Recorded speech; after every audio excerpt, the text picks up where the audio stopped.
Bine ați venit, dragilor din Zodia RAC, oriunde v-ați afla în această lume.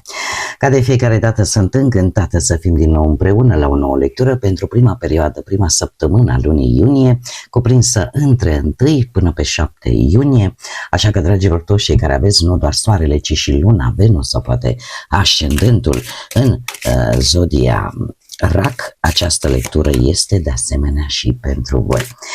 Ca de fiecare dată vă readuc aminte, este totuși o lectură general colectivă, așa că vă rog să luați decât ceea ce va rezona cu voi.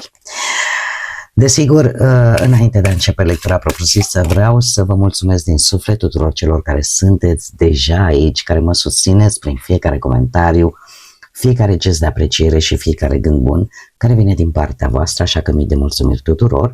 Și dacă sunteți aici pentru prima dată, vă urez bun venit, iar dacă la finalul acestei lecturi simțiți că ați rezonat sau pur și simplu v-a plăcut, nu uitați să vă abonați, dragilor, în acest fel voi nu veți pierde niciuna din lecturile mele. Este gratuit, cum de asemenea sunt și instrumentele pe care YouTube le pune la dispoziție, like, hype sau nu știu, poate chiar și nu știu super like cât de gratuit este, dar like-ul cu siguranță este gratuit și chiar o parte din hype-uri. Așa că folosiți-le pentru a vă arăta sprijinul și aprecierea față de acest conținut, lucru care mă ajută foarte, foarte mult. Acum, dragii mei, trebuie să vă spun un lucru important. Chiar pe 1 iunie, Mercur intră în zodia voastră. Ce înseamnă asta? Aveți o comunicare, un mod de a gândi mult mai intuitiv, veți resimți mult mai mult partea asta emoțională, sunteți mult mai protectori, nu că n-ați fi, dar va urca acest sentiment de a proteja gândirea voastră față de familie, față de trecut, față de siguranța voastră emoțională, vă face să aveți capacitatea de a înțelege foarte bine stările celorlalți, mai ales stările lor sufletești. Aveți totuși grijă în această perioadă că uneori această sensibilitate crescută excesiv poate face ca voi să aveți tot felul de reacții emoționale, poate la criticile celor din jur, să resimțiți mult mai dur atunci când cei din exterior poate vă critică sau poate, nu știu, vă ofensează într-un fel sau altul. Asta așa din punct de vedere astrologic. Și încă un lucru important, cu aceeași energie, e adevărat, cu o intensitate un pic diferită, foarte puțin diferită, va afecta și celelalte zodii cardinale, Capricorn, Balanță și Berbec. Această intrare a lui Mercur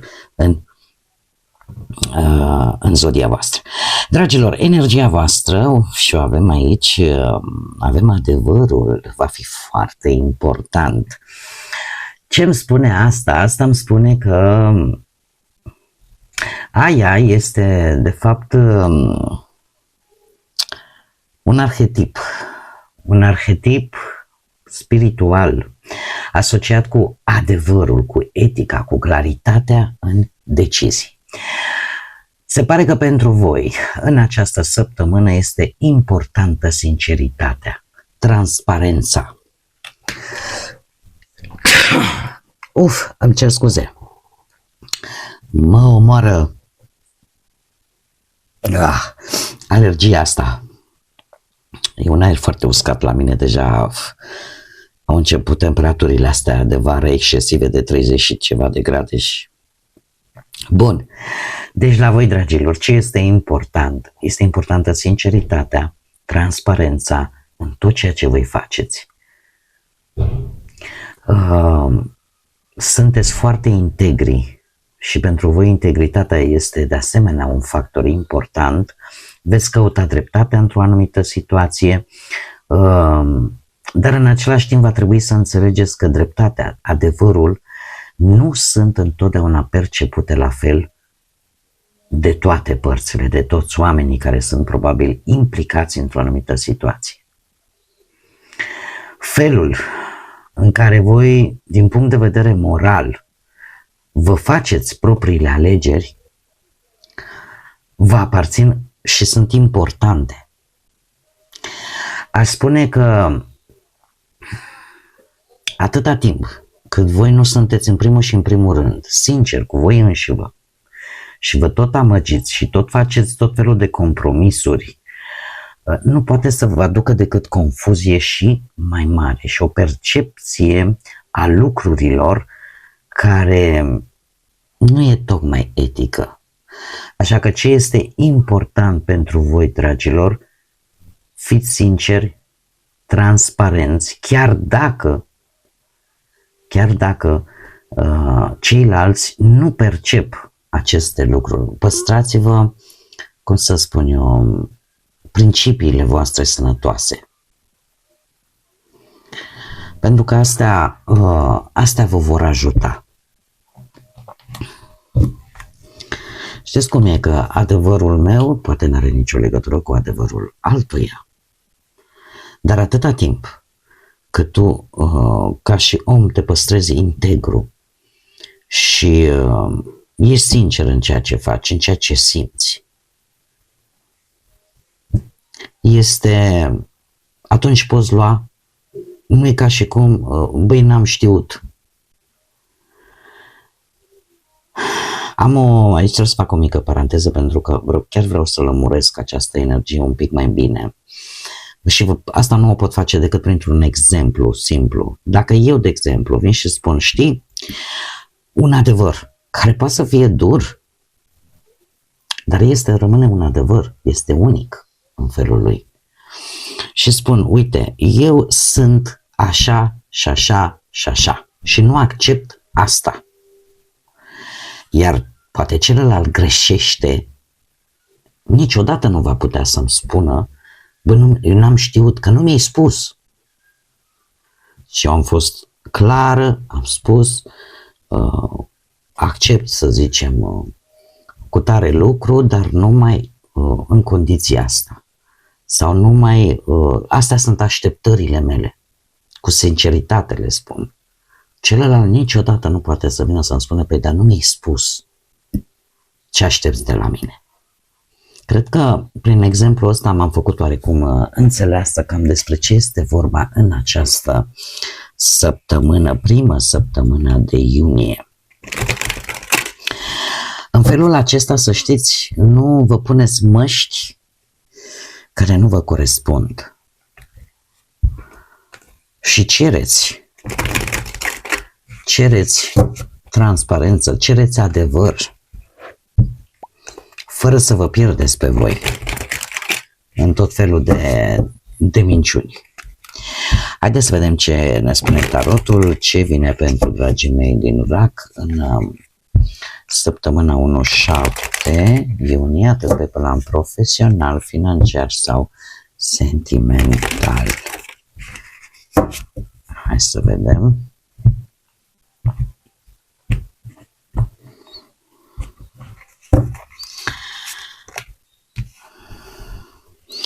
O regină de bâte, o 7 de monede, spânzuratul și un paș de monede. Ceva important pe partea relației. Haideți să le clarificăm. Ce vine pentru dragii mei din RAC, săptămâna 1-7 iunie, clarificăm 7 de monede, te rog.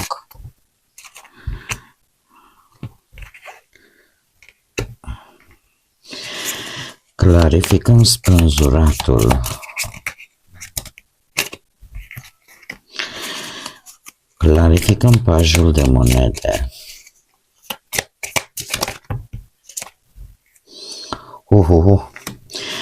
Clarificăm surpriza.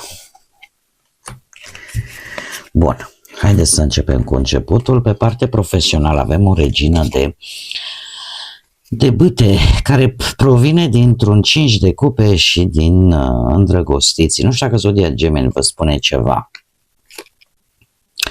dar se pare că la voi a avut loc o decizie pe plan profesional sau o conexiune, o comunicare, ați ales poate un proiect, ați ales o colaborare care cumva s-a potrivit, să spunem așa, cu valorile voastre. Că ați lucrat poate într-o echipă pe care voi ați resimțit-o ca fiind compatibilă cu voi. Sau care pur și simplu ți-a făcut plăcere să formezi parte din acea echipă. Poate ai făcut un parteneriat destul de solid. Poate colaborarea cu colegii, cu alți profesioniști, ca să spunem așa, care la un moment dat chiar te-au sprijinit și te-au ajutat poate să iei o decizie importantă. Nu știu, că ai acceptat poate un job, că te-ai asociat poate într-o afacere. Cert este că cu acest 5 de cupe totuși există ori un mic obstacol, ori o posibilă dezamăgire, ori o posibilă colaborare care parcă nu merge așa cum te așteptai. Sau poate că ai un partener de afaceri care nu prea respectă înțelegerile. Și te afli într-un moment în care încerci să vezi ce poți salva sau, nu știu, ce poți să înveți din această situație. Unii dintre voi chiar simțiți oarecum un mic blocaj. Un mic blocaj și parcă nu mai, cel puțin o vreme, nu ați mai acționat sau cumva nu mai acționați cum ar trebui și vedeți poate și o fază de gândire în care încercați, nu știu, să vedeți ce nu mai merge.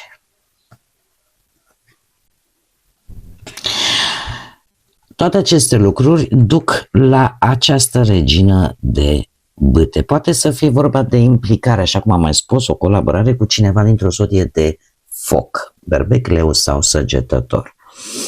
Acum, această regină de bâte, pentru cei care aveți poate și vreun ascendent în aceste zodii de foc, berbec, leu sau săgetător, îmi vorbește foarte mult de încredere. Se pare că nu-ți pierzi încrederea și se pare că mergi în continuare cu parcă mai multă energie. Poți primi un sfat bun de la un coleg sau voi puteți să motivați un coleg. Puteți să găsiți o soluție foarte bună, foarte creativă, care să vă ajute să aveți o colaborare profesională mult mai bună. Aveți grijă totuși, mai ales cei care aveți ascendent în zodii de foc, să vă impuneți autoritatea, poate prea puternic, sau să fiți prea dominanți. Cum de-al minteri, nu luați mai mult decât puteți să duceți. Tocmai pentru că vă simțiți așa foarte plini de energie. Hai, lasă că le fac eu pe toate. Și chiar dacă nu sunteți voi, poate să fie o energie care să vă cam epuizeze. Să fie cineva prea autoritar, prea dominant la locul de muncă și să vă cam epuizeze. Mergem mai departe pe partea bănuților, un 7 de monede. Dragilor, voi așteptați o rezolvare, o soluționare, niște bănuți, dar este ceva pentru care voi ați muncit. Nu știu, ori că ați vândut ceva, vi s-au luat niște bani posibil și vreți să-i recuperați. Să știți că nu știu dacă ați primit o ofertă. Ea este sinceră, oferta. Ceva aici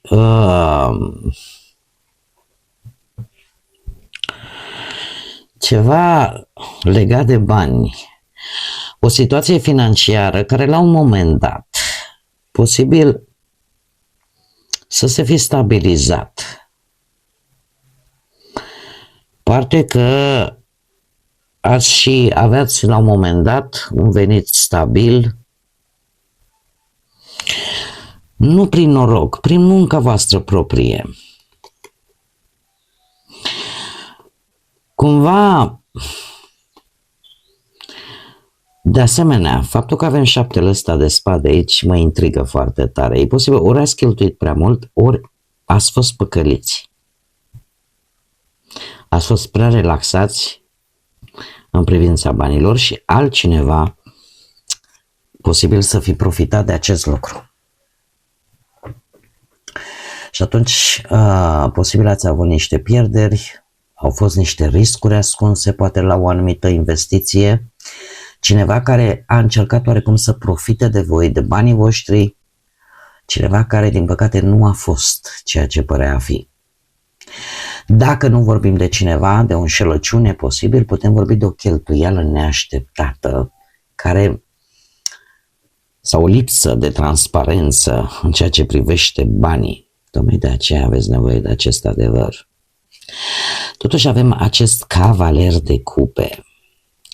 Un cavaler de cupe și un as de monede. Vine o ofertă care vă deschide o poartă.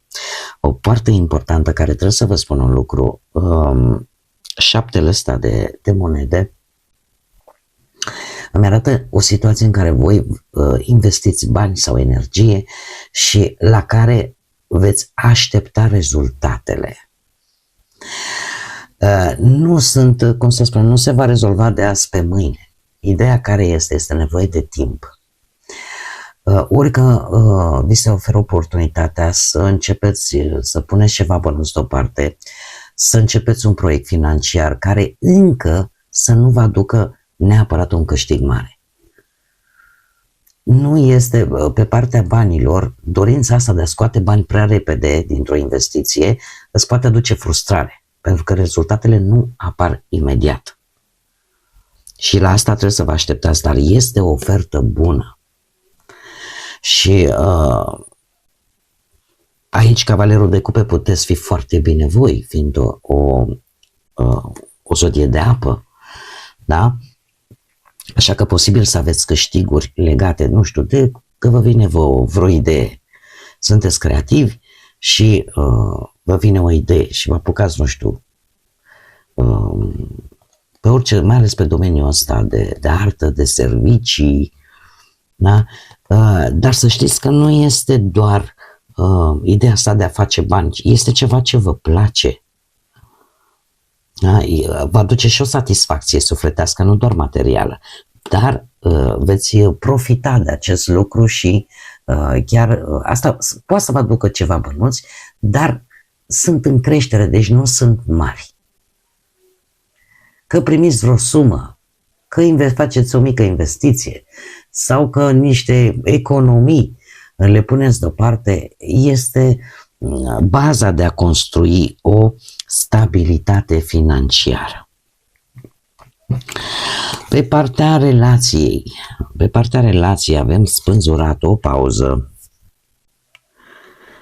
O pauză care vine de la un 8 de cupe, un 3 de monede și un 7 de monede. Încă o dată apar aceste cărți. Dragilor, voi sunteți cei care vă aflați într-o relație, se pare că aveți nevoie să vă clarificați niște lucruri. Relația voastră poate să treacă printr-o perioadă de ușoară distanțare, de reevaluare. Unul dintre voi parcă ia o pauză. De ce? Pentru a înțelege mai bine de fapt cam cum stați. Se încearcă aici o privire dintr-o perspectivă cu totul diferită. Vreți să înțelegeți ori voi, ori ambii, ori celălalt. Cineva vrea să înțeleagă mai bine cam care este situația. Ce trebuie schimbat ca relația voastră să meargă. E posibil să nu comunicați foarte tare și eu aș spune, voi sunteți un cuplu, dar unul dintre voi ori este la drum, nu este în momentul ăsta lângă voi, și încearcă să lase în urmă anumite sentimente, anumite, cum să spun eu, încearcă să reevalueze situația, cum v-am mai spus. Poate că voi simțiți că nu mai primiți ceea ce voi aveți nevoie. Este un moment în care vreți să analizați în profunzime cam cum stați și eu aș mai spune că există totuși ceva în comun, voi aveți ceva în comun important, un proiect în comun. Ați luat o decizie împreună când e vorba de planificarea viitorului. Și sunteți conștienți în același timp că e nevoie de răbdare și că lucrurile nu se vor rezolva de pe azi pe mâine cu acest 7 de monede. Da, cumva relația voastră intră într-o etapă ușor de stabilizare, de evaluare, în care vă gândiți împreună, domne, unde mergem, ce planuri ne facem. Este un moment foarte bun în care voi să vedeți de fapt ce ați construit împreună. Chiar dacă pentru unii dintre voi e posibil să vă dea sentimentul ăsta că relația stagnează, că apar anumite frustrări, ca și cum, de ce nu vin mai repede schimbările astea să trecem peste, dar asta se face în timp, încetul cu încetul. Poate să fie o pauză binevenită pentru a vedea mult mai în profunzime despre ce e vorba. Vai, ce de cărți avem la cei singuri. Și aici avem spânzuratul. Avem un paj. Cine l-a adus? Un eveniment de familie.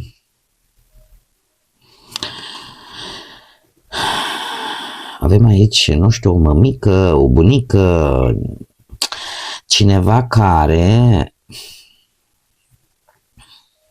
e acolo când îi se spune ea e acolo, cel puțin financiar. Această regină de monede ne vorbește ca și zodie, să vă spun zodiile, zodii de pământ, Taur, Fecioară, Capricorn, zodii de foc, Berbec, Leu, Săgetător și cam atât, dragii mei. Această regină de monede, pentru voi cei singuri, îmi spune că există o persoană care pur și simplu se simte bine în propria ei viață, are stabilitate personală, are o viață organizată, are o independență materială și poate că a și căutat o relație destul de matură, destul de serioasă. Acum, dacă voi poate aveți un lună, Venus sau ascendentul în zodii de pământ, Taur, Fecioară, Capricorn, este posibil ca voi chiar să vă simțiți bine cu voi înșivă și să, cum să spun eu, să nu vă preocupați foarte tare de stabilitatea voastră. Dar veți intra într-o stare de ușor conflict cu energie tânără de foc, Berbec, Leu, Săgetător. De ce? Pentru că avem acest 7 de bâte. Avantajul vostru este că cumva este cineva care vă provoacă, care vă testează, vă pune răbdarea șampioneze, ori că încearcă să flirteze prea mult cu voi, ori că nu, vă dă vouă cu virgulă. Vă dă cu virgulă și probabil că în ultima perioadă ați cam fost atrași de genul ăsta de energii destul de conflictuale, să spunem, în care voi poate vă implicați un pic prea repede și nu analizați foarte clar situația, chiar dacă voi sunteți pe o poziție de putere. Lucru care vă face să priviți această conjunctură, să-i spunem așa, dintr-o perspectivă cu totul diferită. Mai ales că aici avem un eveniment în familie care vă schimbă, să zicem așa, perspectiva și care va duce în faza în care, prin faptul că veți cunoaște totuși o persoană, zodii de pământ, pentru că e paj de monede, Taur, Fecioară sau Capricorn, există această conexiune E posibil ca această persoană să fie cea care vă pune vouă un pic părul pe moațe, să spunem așa, vă pune răbdarea la încercare. Spânzuratul în cazul acesta îmi spune că e o perioadă tare bună ca voi să vedeți, să decideți și să nu intrați imediat în prima relație, să acordați un pic de timp. Un pic de timp și să vedeți mult mai clar, mai ales din punct de vedere emoțional. Cine vă scoate, posibil din acest blocaj, poate să fie un blocaj în trecut, cu ce s-a întâmplat aici. Cine vă scoate un eveniment de familie. Un eveniment de familie în care voi întâlniți, ori nu știu, nu cred că e aceeași persoană aici, vedem totuși o atitudine. Pajul de monede îmi poate vorbi și de nou început în relație, dar îmi poate vorbi și de o atitudine copilărească, o atitudine, să zicem, ușor imatură. Acum, că e la voi, mai ales dacă aveți lună Venus ascendând pe zodii de pământ, poate să fie și acest lucru. Dar sunteți dispuși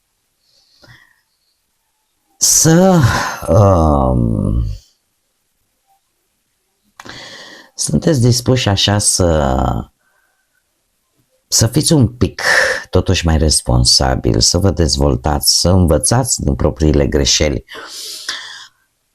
Pe de altă parte, puteți, cer scuze pentru întrerupere, cum spuneam, pentru cei singuri, toată această combinație, dragilor, îmi spune că ceva bun există, dar vine după, cum să spună, după o perioadă de ezitare, de analiză, chiar de stagnare, dat fiind că avem spânzuratul. Aș zice că nu pare neapărat așa o iubire fulgerătoare sau vreo pasiune de asta haotică. Mai degrabă aș spune că e posibil ca doi oameni să ajungă mult mai greu unul la altul. Dar există șansa șansa unei construcții, să zicem așa, de relații sănătoase. Cel mai important este tocmai cartea Spânzuratul, care arată, e cumva, vă situează între o energie de început și de final. Da? Timpul este elementul cheie, așa că încercați totuși să nu forțați lucrurile. Surpriza săptămânii vine cu acest rege de bâte, clarificat cu un cavaler de bâte. Foarte multă acțiune, foarte multă determinare. Acest rege de bâte îmi spune că există curaj, există inițiativă și posibil, mai ales cei care aveți poate și vreun ascendent în zodii de foc, berbecleu sau săgetător, să luați taurul de coarne, cum s-ar spune, și să fiți poate mai selectivi, poate chiar să atrageți în viața voastră persoane care respectă anumite lucruri care pentru voi sunt importante. Posibil să aveți întâlniri cu persoane foarte ambițioase, foarte dinamice, un moment în care voi ar fi bine să explorați acele zone, acele relații în care voi puteți fi voi. Puteți să ieșiți la suprafață în modul vostru autentic. Acest rege de bâte, cum am mai spus, este adus de o situație temporară care vine un puseu, așa un flux puternic de energie. Pe de altă parte, să știți că e posibil ca, cum să spun eu, ceva să evolueze foarte rapid. Cineva care va trece de la impuls în a-și asuma anumite lucruri. Că sunteți voi, că este altcineva dintr-o zodie de foc, cert este că o situație se va maturiza. Este vorba poate de apariția unei persoane foarte dominante, foarte hotărâte și eu aș mai spune că apare o acțiune foarte rapidă, cu foarte mult entuziasm, cu foarte multă mișcare, dar care vă ajută pe voi să preluați un control. să știți exact ce vreți. Iar ca și cum e pe poziția surprizei, eu aș interpreta posibil cineva devine mult mai direct, o persoană care până acum a cam tatonat lucrurile, apărea și dispărea, cum era, acum nu era, sau era nehotărâtă, sau doar flirtra cu voi, aici voi adaptați. Vine mult mai sigură pe sine. E ca și cum aș zice, gata, acum știu ce vreau. Sau o situație care prinde viteză, ca să zicem așa, ceva care părea mic, părea trecător, devine dintr-o dată, începe să se miște, capătă forță și devine mai serios. Cum? De asemenea, putem vorbi de curaj pentru voi, de o recâștigare a încrederii și de o ieșire din pasivitate. Haideți să vedem acum și care e mesajul florilor pentru voi, dragilor. Mesajul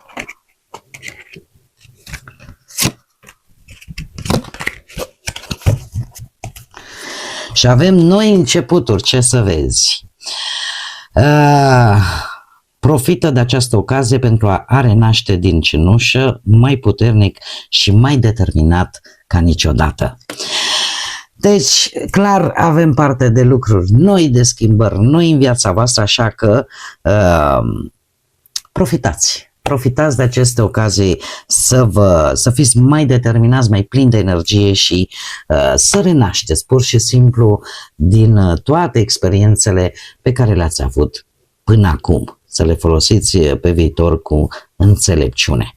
Bun, dragilor, cam atât am avut pentru voi. Eu vă mulțumesc că ați fost alături de mine și cu siguranță o să ne revedem și la următoarea mea lectură. Dar până atunci, nu uitați, suflete frumoase, să gândiți înalt, să zburați înalt și să lăsați ca liniștea, pacea, credința și iubirea să vă însoțească la fiecare pas.